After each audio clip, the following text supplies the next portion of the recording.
Now, for the mad prophet of the airwaves, we give you Outback Radio.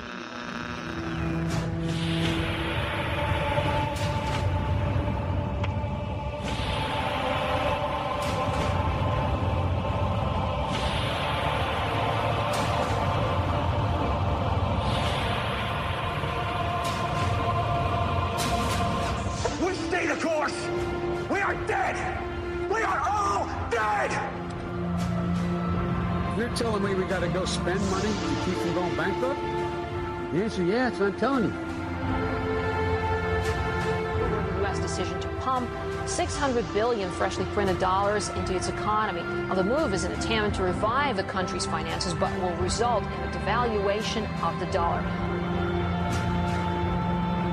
Construct a legal regime to make indefinite detention legal.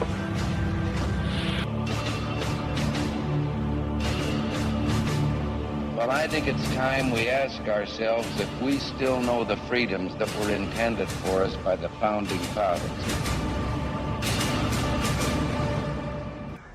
If you're listening to this, you are the resistance. This is Charlie Outback, your host of Generation RX Radio.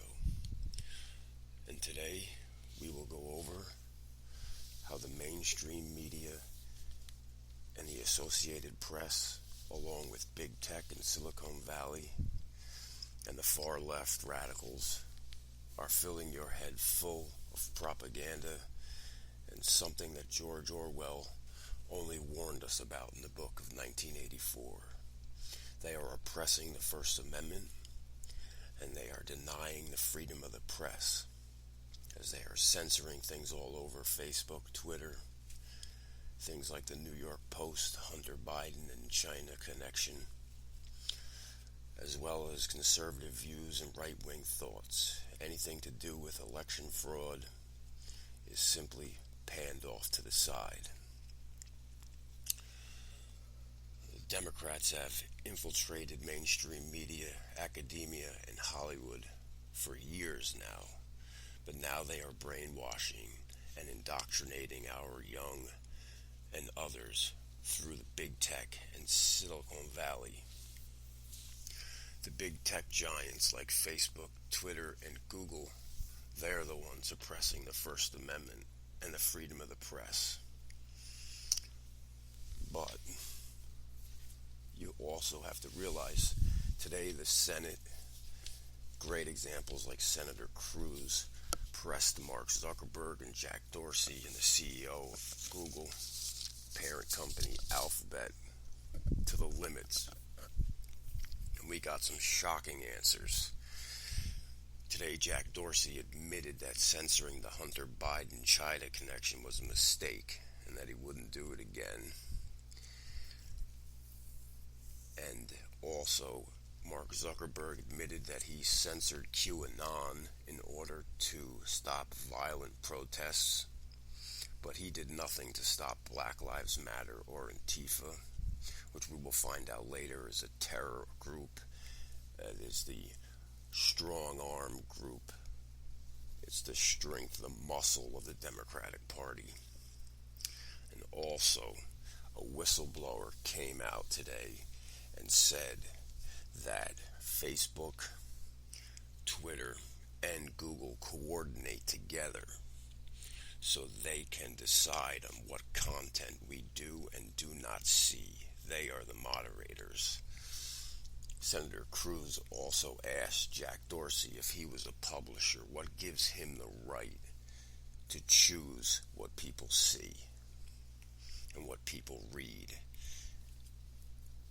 Most of the time, Zuckerberg and Dorsey just stood there with their mouths agape. Now, these guys are worth billions, and they acted like the stupidest people on earth. Kind of like when you put the FBI on the stand as well. Lindsey Graham was asking McCabe questions about the Russiagate and the dossier that Obama and the FBI were investigating Trump for. Just that dead stare in their eyes and no answers. Just trying to get away with it. because they don't have answers. They're all using it for their own agenda, to maintain power, to maintain control, and they're going to get it one way or another, whether it's breaking and ripping up the Constitution or silencing people, threatening people, censoring people. They will do it. But we can all start the show by knowing this, that if Biden starred in a movie in Hollywood, it would be I See Dead People Voting. And his number one hit song would be The Devil Went Down to Georgia, and he was looking for votes to steal. We also know that former heavyweight championship boxer Joe Frazier voted for Biden. But we will also get into the facts that Smartmatic Software Chairman Admiral Pete Neffinger was named to Biden's transitional team today. We'll go into the real Democratic Party, their origins, what they've done in the past, what they really stand for, their actions in the past, what they are doing now is nothing like what they've done in the past. They whitewash and they change their party platform just to get your votes, just so they can stay in power. Now, all the Democrats said that the 2016 election was a fraud, Russiagate, that Trump colluded with Russia. And this happened for 4 years, a 4-year witch hunt, which put Flynn and Roger Stone in jail. But it came up with no evidence. It was empty. It was a hoax. It was to divert the sheer fact of Hillary Clinton's 33,000 deleted and burned emails, smashed iPads, laptops with hammers. The diversion from the Democrats of their own problems and putting it on the other parties is what they've been doing their entire party career. And we're going to go over that and prove that today. Now, Generation RX Radio can be found on iTunes, on Spotify, on iHeartRadio, on Stitcher, SoundCloud. You can subscribe to us on YouTube, watch us there. But it'll be Charlie Outback and the co-hosts discuss how the left-wing radicals slowly took control of media, Hollywood, academia, and Silicon Valley. And maybe they rigged the presidential election because they could. We will cover everything from pop culture to politics to current affairs. We will expose the mainstream media, sometimes raw and uncensored when they expose the mediocrity of this media. But the mainstream media have turned the American Constitution into the American prostitution. Now, President John F. Kennedy warned us about the dangers of the press not doing their jobs correctly in a speech 1963, which is getting harder and harder to find on YouTube. But I posted it on our YouTube page. Subscribe there, Generation RX Radio. But the speech goes a little something like this. The very word secrecy is repugnant in a free and open society, and we are, as a people, inherently and historically opposed to secret societies, to secret oaths, and to secret proceedings. Our way of life is under attack. Those who make themselves our enemy are advancing around the globe. No war ever posed a greater threat to our security. If you are waiting a finding of a clear and present danger, then I can only say that the danger has never been more clear and its presence has never been more imminent.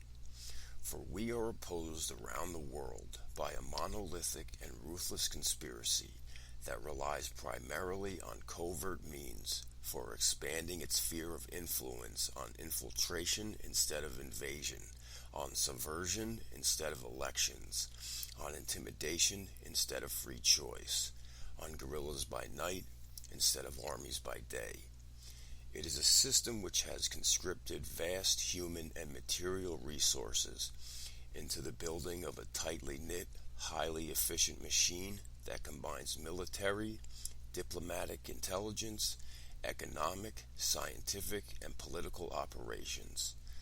Its preparations are concealed, not published.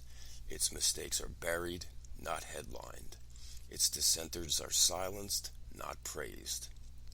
No expenditure is questioned, no rumor is printed, no secret is revealed.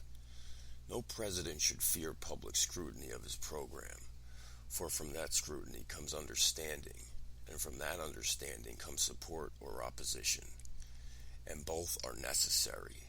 I'm not asking your newspapers to support the administration, but I am asking your help in the tremendous task of informing and alerting the American people, for I have complete confidence in response and dedication of our citizens whenever they are fully informed.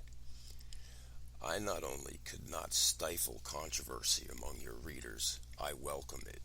This administration intends to be candid about its errors, for a wise man once said, "An error does not become a mistake until you refuse to correct it."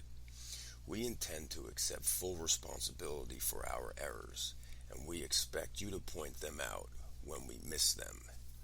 Without debate, without criticism, no administration and no country can succeed, and no republic can survive.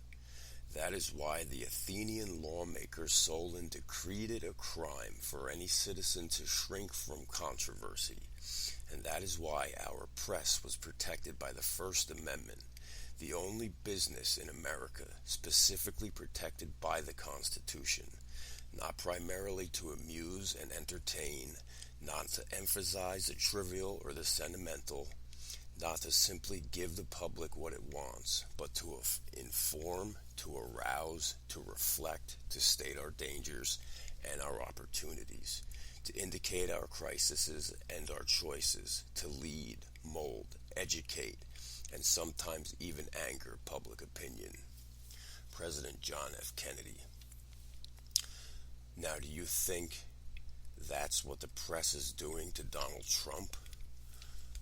Why does the left, the extreme radical left, and the Republican rhinos, the deep state, the swamp, why do they hate Donald Trump so much? Well, you see, Donald Trump isn't a politician. He went in there as a businessman, as a regular person, not a lifelong career politician. So he sees it the way we do. So let's dig deep into what he's done that was so bad, where he's compared to Hitler, Nazis, when you had people like Bush and Cheney who were far worse, maybe war criminals, and the Clintons, we'll get into their Democratic connection later, horrible people. And what Obama did, Trump in 4 years, maybe we can never reverse the damage that he already inflicted with his evolving socialistic constitution. But let's see what the swamp doesn't like. Trump has made us energy independent, labeled the mainstream media as fake news, fired FBI Director James Comey for leading the investigation into his campaign that supposedly had collusion with Russia, which was made possible by Obama, Hillary, and Susan Rice, which is nothing more than a witch hunt that wasted millions of taxpayers' money. And we know that because the Senate just grilled McCabe for days for answers to the FISA investigation, and they got no answers from him. Obviously, it was done just to divert the crisis of Hillary Clinton deleting 33,000 emails. Right away, Donald Trump took us out of the Paris Climate Accord, which people are flipping out about, but they have no clue what the Paris Climate Accord was doing to us. But I'm going to give you 4 reasons Trump was right to pull us out of the Paris Climate Accord. The Paris Agreement, which committed the U.S. to drastically reducing greenhouse gas emission, was a truly bad deal. Bad for American taxpayers, American energy companies, and every single American who depends on affordable, reliable energy. It was also bad for the countries that remain in the agreement. Number 1, the Paris Agreement was costly and ineffective.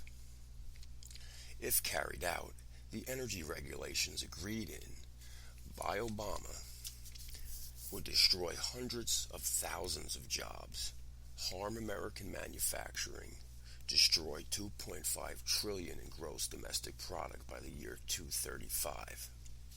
In withdrawing from the agreement, Trump removed a massive barrier to achieving the 3% economic growth rates America is accustomed to. Number 2, the agreement straight up wasted taxpayer money. The goal of this fund would be to subsidize green energy and pay for the climate adaptation and mitigation programs in poorer nations, and to get buy-in literally from those poorer nations for the final Paris Agreement. The Obama administration ended up shipping $1 billion in taxpayers' dollars to the fund without authorization from Congress. So, no amount of transparency negotiated in this Paris Agreement is going to change this. And if you understand, the first thing Biden's going to do as president is put us back into this Paris Accord. And his economic plan is the New Green Deal. No more fracking, no more natural gas. The New Green Deal is just a cover-up for their Agenda 21 in the United Nations 2030 agreement. But if you look into what him and Hunter are doing in China, I think they were investing in China's natural gas. So who are they really trying to make the world superpower? Number 3, withdrawal is a demonstration of leadership. The media is making this big to-do about the fact that only countries not participating in Paris Agreement are Syria and Nicaragua. But that doesn't change the fact that it's still a bad deal. Misery loves company, including North Korea and Iran, whose signatories are on the deal. So, number 4, withdrawal is good for American energy competitiveness. Like I stated before, some proponents of the Paris Agreement are saying that withdrawing presents a missed opportunity for energy companies, like what, failed Solyndra, $500 million? Others are saying that it doesn't matter that Trump does because the momentum of the green energy is too strong. Name me one company that's succeeding. Neither agreement is a compelling case for remaining in the argument or the agreement. Whether it is conventional fuel companies or renewable ones, the best way for American energy companies to be competitive is to be innovative and competitive in our marketplace, not build their business models around international agreements with affordable energy, which seems that the left is ramming down your throats, which will kill hundreds of thousands of jobs. And yet Pennsylvania, with the Biden's no more fracking, they still can't certify an election 2 weeks in. So, why else do they dislike Mr. Trump? Well, we also know that he imposed massive trade tariffs on China because China does not follow the World Trade Organization's laws. They break every one of them, and they manipulate currency for their benefit. Chinese Communist Party is basically a terrorist group. They are literally like their own mafia. I wouldn't trust them at all. And I think that COVID-19 is a direct product of the tariffs that have been imposed on China. Trump is the only one that will stand up to China to stop them. But Hillary Clinton was elected, she would have signed the TPP deal, which would have been another NAFTA, just in the Pacific. But Mr. Trump's tariff policies aims to encourage consumers to buy American products by making imported goods more expensive.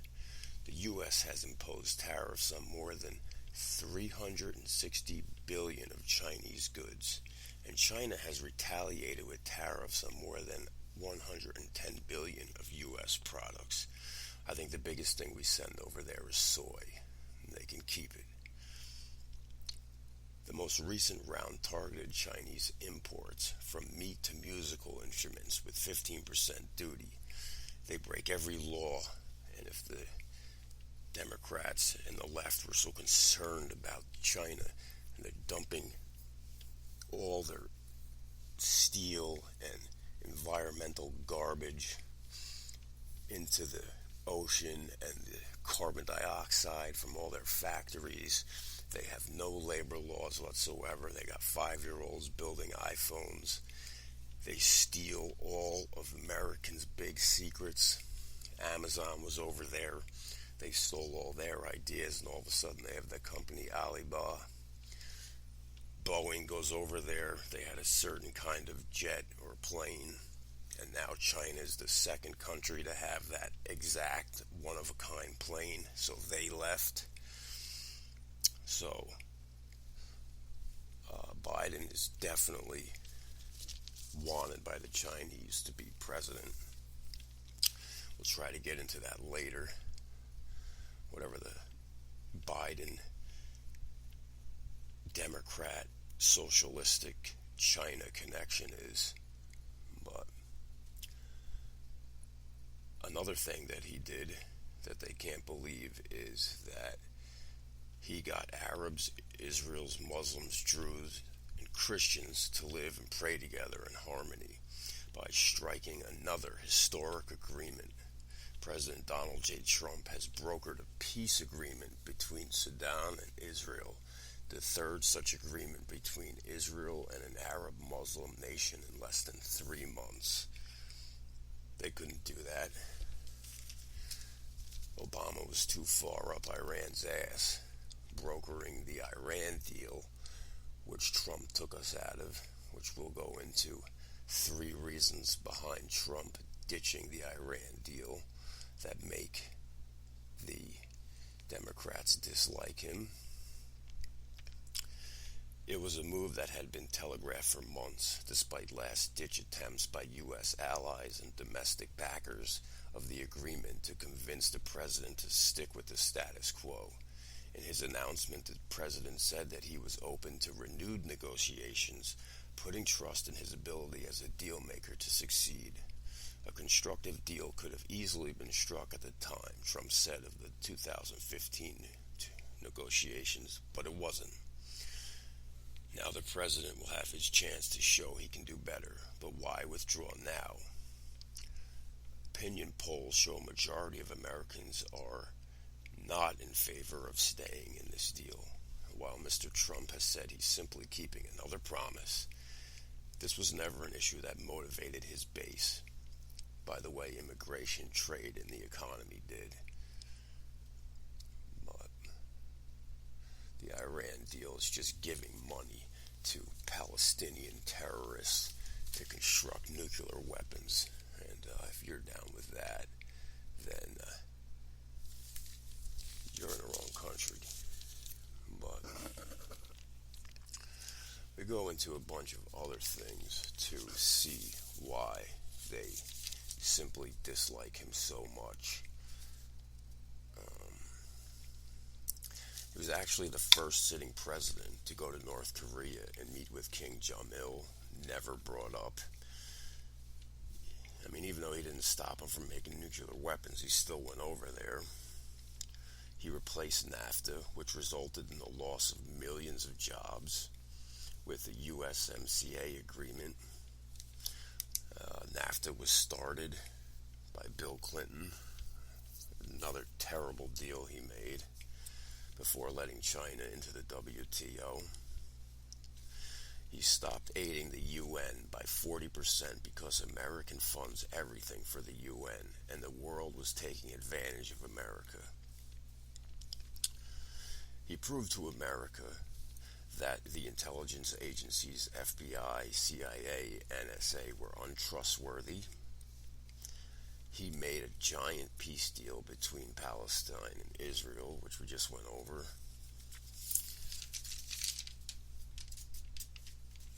He has lowered prescription drug prices. Almost 4 million jobs created, 400,000 manufacturing jobs created since he was elected.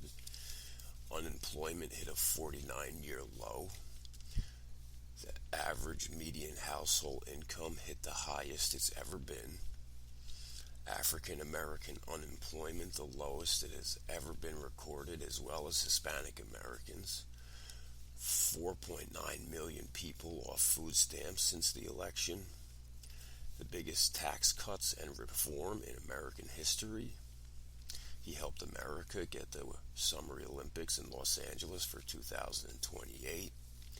He approved the Keystone and Dakota Access pipelines, creating thousands and thousands of jobs. Record numbers of regulations eliminated, getting rid of big government.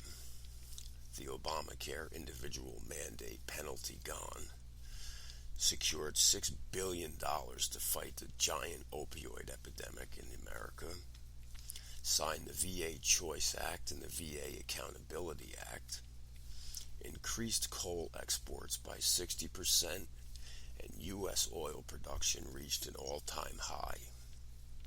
Secured $700 billion in military funding. Made sure that NATO allies are spending $69 billion more on defense since 2016. Started Space Force, the sixth branch of the U.S. Armed Forces. And he moved the U.S. Embassy to Jerusalem. So obviously these are terrible things that he did that the Democrats dislike.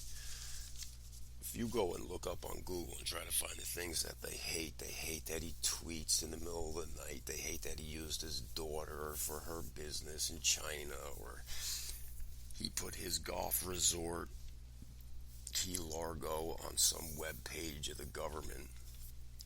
He eats too much ice cream, yada, yada, yada. They need to get over stuff like that. They're just afraid because here's a president that actually does something. He's not all talk.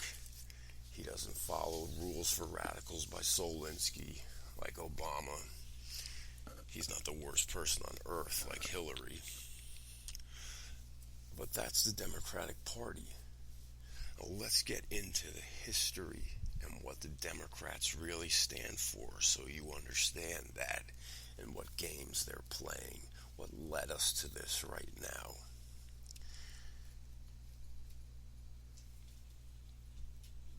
Democrats are the party of white supremacy. During Andrew Jackson's run for president, his followers were called jackasses. And that stood because he won the party and he won the presidential election by a landslide. So the jackass turned into a donkey, and the Democrats have used the donkey as their symbol, just like the Republicans used the elephant. But immediately, as Andrew Jackson, the first Democrat, really became president, he got rid and persecuted 5 tribes and more of American Indians, pushing them as far west in the Trail of Tears as he could. The Democratic Party invented and believed in manifest destiny, that they could take over that the white people could take over any land they wanted in America. It was their destiny, no matter who lived there. They wanted to keep black slavery. They wanted big business to control, they wanted big government to control business and everyday life. They start to whitewash and brainwash and give you a mirage and to change history. They want you to believe that the Democrats and Republicans switched party ideologies, which is bullshit. That never happened. I'm going to tell you what happened. The Democrats in 1829 fought against every civil rights initiative and have a long history of discrimination. They defended slavery, started the Civil War, opposed Reconstruction, and founded the Ku Klux Klan, imposed segregation, allowed lynching, fought against the civil rights of the 1950s and 1960s. Supreme Court Scott versus Stanford ruled that slaves were not citizens, they were properties. And the 7 out of 9 justices that ruled that were Democrat. It was a Republican, Abraham Lincoln, that freed the slaves and won the Civil War. It was a Democrat, John Wilkes Booth, that shot and assassinated him. But Abraham Lincoln's vice president was a Democrat from the South, Andrew Johnson. Abraham Lincoln did that thinking it would unite the nation and he would win both the North and the South to gain presidency, which he did. But after he was assassinated, Johnson and the Southern racist Democrats unified. Johnson opposed Abraham Lincoln's plan to integrate the black people into society. And the Democrats were unified against the 13th Amendment, which abolished slavery, the 14th Amendment, which gave blacks citizenship, the 15th Amendment, which gave blacks the right to vote.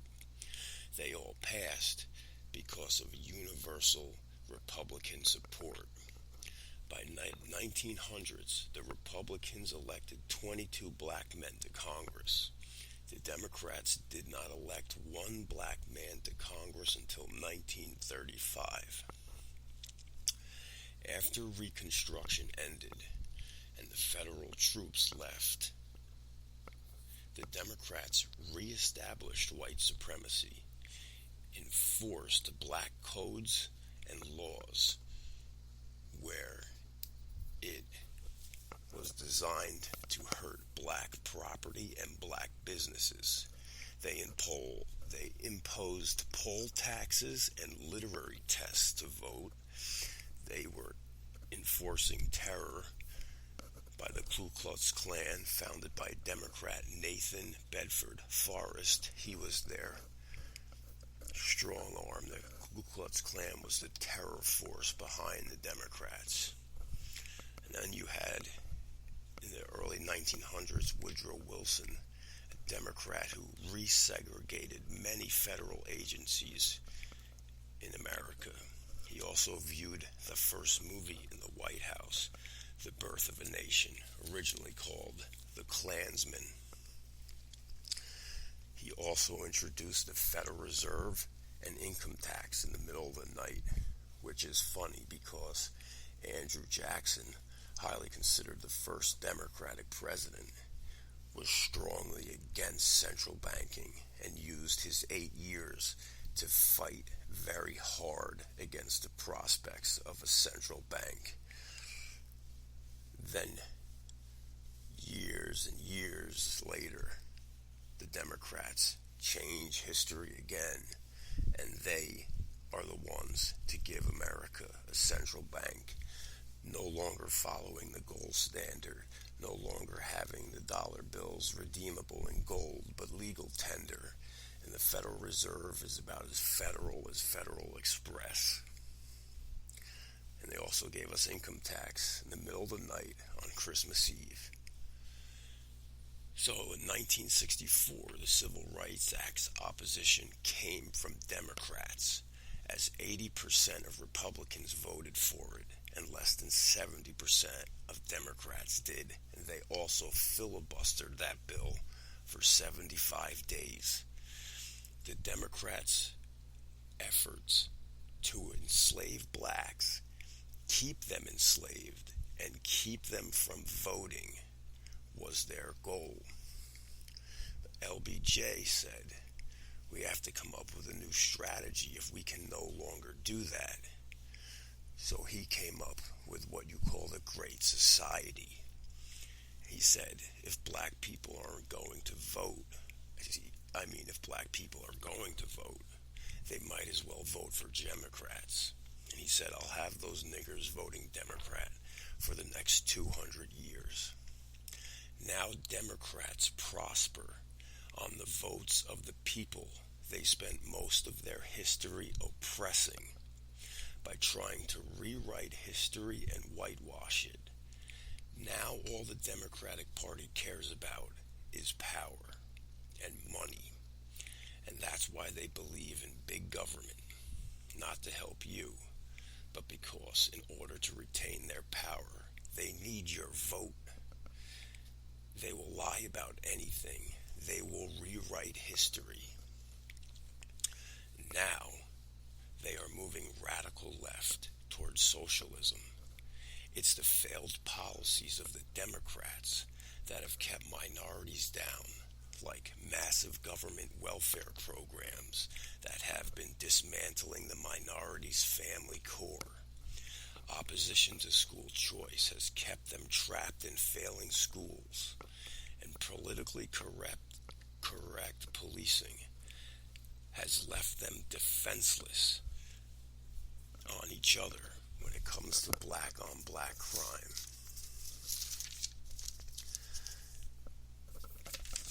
Black Lives Matter is a Marxist movement. Young students from academia are not developing any critical thinking skills, and instead they are getting suffocated with indoctrination by this organization that is using young black people to move their Marxist agenda forward. There's big white money behind Black Lives Matter, and it's funded by Marxists.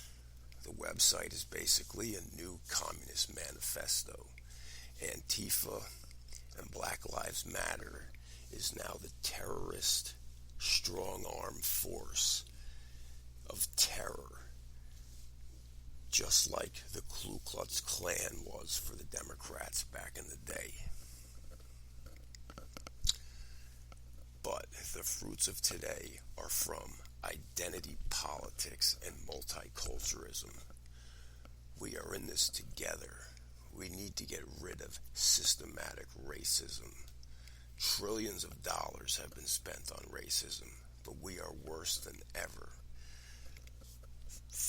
Blacks make up 13% of the population, but yet 51% of the violent crimes are committed by blacks. Black Lives Matter does not even focus on black crime. 13% of black women make up of 37% abortion. 80% of abortion clinics are in black ghettos and cities and urban areas on purpose to keep the population of the blacks and the minorities down, to depopulize the minorities. I'm surprised this isn't a bigger deal or seen or made into a bigger problem. Why this doesn't upset minorities even more. There has has to be a connection between the Black Lives Marxist group, the Democrats, and the Chinese Communist Party. I just haven't figured it out yet. But both hate Trump. White liberal racism is ruining people's lives. Democrats have always used blacks for political agendas. What about this election? That's why I think the U.S. is undergoing an organized communist insurgency through Black Lives Matter, through Antifa, used by the CCP, the Chinese Communist Party. And there's only a race problem when the media creates it. Michael Bloomberg is funding Black Lives Matter through his assistant Alexander Kolik. We need to watch out for the American Foundation as well. Why is George Soros not allowed to be mentioned on Fox News? His desire to change the world and experiment with democracy has proven to be kicked out of Russia, Ukraine, and Georgia. People who support his ways. And we expose that. But we also need to look into other things now. Now let's see that the Democrats are hiding things like, since Election Day, over 100 of 243 Dominion voting machine employees have deleted their profiles on LinkedIn. I also think that if state governors like Cuomo and Whitmore are going to follow Biden's lockdown to kill small businesses and the middle class, then they should not receive a paycheck as well. It's funny that Pennsylvania just counted 8,000 new ballots 2 weeks after the election, and 85% of them were for Biden.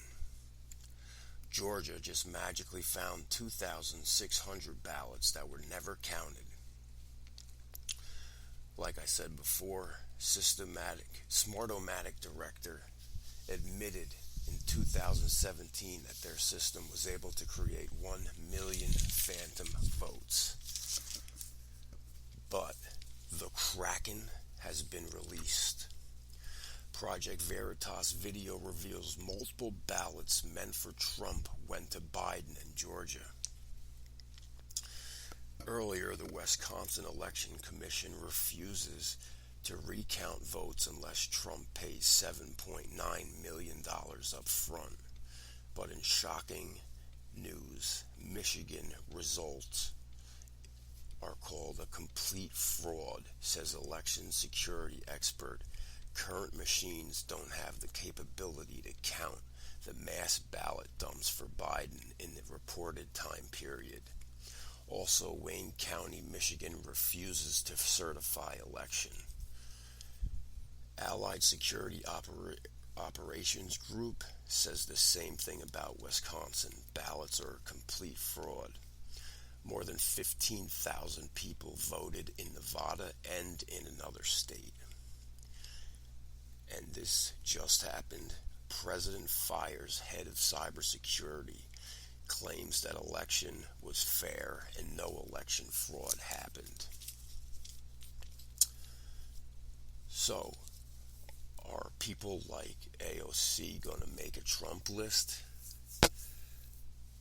Now that we have proven that the left is the real fascist, they are the real authoritarian. They want the real Orwellian world. How resistance is futile. Coastal urban elite is what's next for them. 71 million came out to vote for Trump. A million stood at D.C. and to show that they had his back. As the media has turned from a watchdog to a lapdog, it is up to us to make sure that we inform ourselves and we learn from this and we make sure it never happens again. Even if Trump isn't president and they elect Biden, we must unite. One thing Trump taught us, is not to fall for the propaganda of the everyday politician. We must stand together. We are the resistance. Now, you should subscribe to Generation RX Radio on YouTube. We have just uploaded a movie called The Clinton Murders, and we have some evidence that's kind of weird. When they were going over Russiagate to divert Hillary's problems to Trump, a UN official was attacked and killed. He was set to testify against Hillary for corruption. He was an online writer named Mike Flynn. And then he had just set to publish an article about how corrupt the Clinton Foundation was. Seth Rich, an employee of the DNC, thought to be the FBI leaker of the 20,000 emails to WikiLeaks. He also worked for Clinton's partner's firm before he was shot to death one morning. Peter W. Smith was shot to death or was suicide, was about to reveal to the Wall Street Journal that he was about to find Hillary's emails. Reporter Victor Thorne killed himself. His last book was Why Hillary Shouldn't Be in the White House. Sean Lucas sued the DNC for fraud. He was found dead too. At least 46 people died associated with the Clintons after Hillary burned 33,000 of her emails. And we are given 4 years of Russiagate and a hoax, a witch hunt after Trump. They want Trump out of office bad. Now you can follow Outback Radio Generation RX on Facebook. You can follow Generation RX Radio on Twitter at Dr. Pete Fusco. You can follow our blog on Tumblr Generation RX and Pinterest Generation RX. You can listen to us on Spotify, iTunes, iHeartRadio, Stitcher, SoundCloud, Speaker, any podcast player, Google Podcasts. We're trying to get onto Amazon right now. But please email us at pbfusco80@gmail.com. We'd love to have you as a guest, a speaker. If you have any ideas for a show, let us know. We'll get it together.